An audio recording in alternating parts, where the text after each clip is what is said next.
Hello everybody, welcome to this small session. Here I'm trying to show you how you can get the Reliance annual report in the single page format. So here you can see this is the Reliance annual report for 2019-20. So if you go down here you can see each page you can see in this booklet format.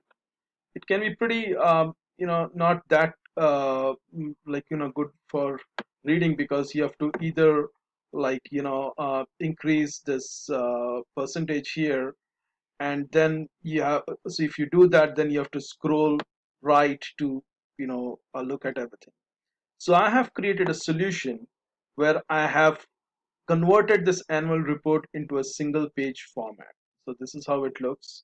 So here you see this is the annual report, and you keep going down. Every page is one after another, so you don't have to do side by side scrolling. So you can see here, so let's say you are looking at the second page here, valued drivers of Reliance here. So here if you go here, you have to keep going down, and you have to keep scrolling here to look at everything. So that's something I've created. I'll be happy to share with you. So this is my contact.